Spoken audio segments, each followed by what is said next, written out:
He is fundamentally an evil person. The most powerful man in the world is both evil and demented. Hello, everybody. Mr. Robbie here. The 25th Amendment crisis is real. In part 4 of my ongoing series, I said that I didn't believe the 25th Amendment would be used. But that's a different question from whether it should be used. And after everything that's happened since then, that question is becoming harder to ignore. There are experts in these fields who are raising serious concerns publicly. And one of them is Dr. John Gartner, a clinical psychologist. He hasn't personally examined Trump, but he has spent years publicly discussing what he believes are visible warning signs. It's not just that he has cognitive decline. He's a rock rolling downhill.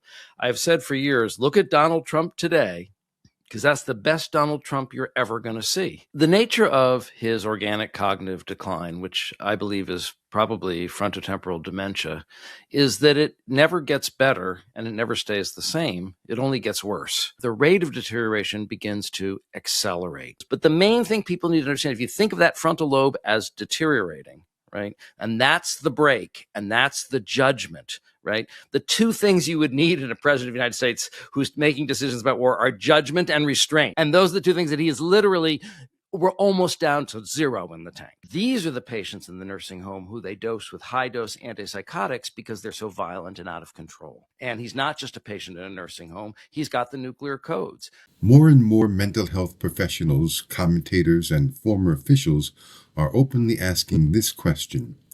What happens if a president is no longer mentally capable of carrying out the duties of the office? The 25th Amendment was created specifically for constitutional emergencies involving presidential incapacity.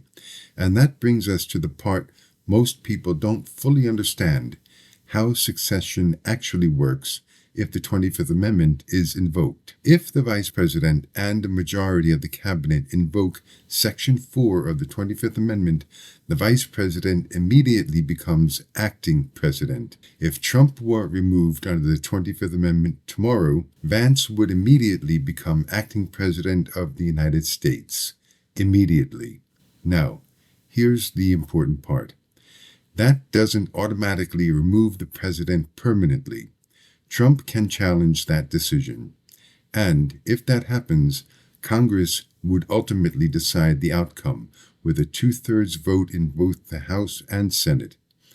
Then, if the vice presidency becomes vacant because Vance moves into the role permanently, the Constitution doesn't automatically move the Speaker of the House into the vice presidency.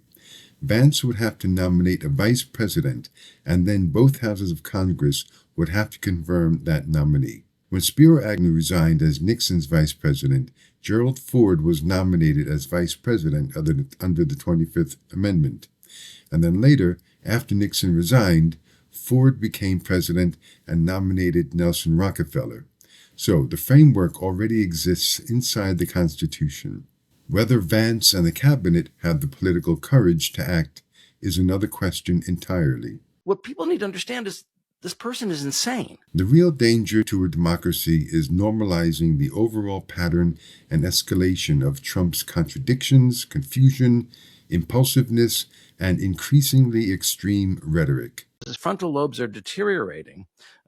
He's losing judgment. He's losing what little impulse control he had. He's losing his hold on reality. What malignant narcissists like to do is to feel powerful by destroying and dominating and hurting other people. Because what happens when people get dementia is whatever personality disorder they have becomes 10 times worse. And it's going to get worse. Democracies aren't usually damaged all at once. They erode gradually, one normalization at a time. And whether people agree with me or completely disagree with me, the fact that the 25th Amendment is now being openly discussed again tells you something important by itself. That alone should make people stop and think. Thank you very much for watching my video. This is a very important subject, and if you enjoyed the video, please subscribe and share and leave a comment, and you'll see me later. He is fundamentally an evil person. The most powerful man in the world is both evil and demented. What people need to understand is this person is insane.